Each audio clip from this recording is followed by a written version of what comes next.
Hi friends, சேனைக்கிழங்கு வந்து தோல்லாம் சீவிட்டு சின்ன சின்னதாக கட் பண்ணி ஒரு வானலில் சேர்த்துங்க. நல்லா அலசிட்டு சேர்த்துங்க. மஞ்சத்தூள் கல் உப்பு போட்டு முழுகிற அளவுக்கு தண்ணியை ஊற்றி முக்கால் பதத்துக்கு வேக வச்சு தண்ணியை நல்லா வடிச்சிட்டு எடுத்து வச்சுங்க. ஒரு பிளேட் எடுத்து வச்சுங்க. அதில் மிளகாத்தூள், மல்லித்தூள், மஞ்சத்தூள், கரம் மசாலா, கொஞ்சம் பூண்டு நச்சு போட்டுங்க, கொஞ்சம் கருவேப்பிலை போட்டுங்க, 2 ஸ்பூன் ஆயிலை ஊற்றிட்டு கொஞ்சமாக தண்ணி ஊற்றி அந்த மசாலாவை அப்படியே ரெடி பண்ணி வேக வச்சுருந்த சேனைக்கிழங்கு அதில் கொட்டி அப்படியே மசாலாவை நல்லா தடவி வச்சுருங்க. தடவிட்டு தோசைக்கல், வானலி ஏதாவது அடுப்பில் வச்சு கொஞ்சமாக ஆயில் ஊற்றுங்க. ஆயில் ஊற்றிட்டு பெசரி வச்சுருக்க சேனைக்கிழங்கு அப்படியே அதில் பரவலாக விட்டு மேலாப்பில் கொஞ்சம் கருவேப்பிலையை போட்டு அடுப்பை சிம்லேயே வச்சு இப்படிக்கா ஒரு பெரட்டை அப்படிக்கா ஒரு பெரட்டை எடுத்து வச்சு சாப்பிட்டீங்கன்னு வச்சுங்க.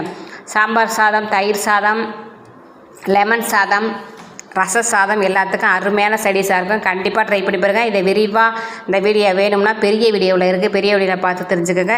ஷார்ட்ஸில் வந்து ஒரு நிமிஷத்துக்குள்ள எவ்வளோ சொல்ல முடியுமோ, எவ்வளோ காமிக்க முடியுமோ அந்தளவுக்கு தான் காமிக்க முடியும். ஓகே, பாய், நன்றி, வணக்கம்.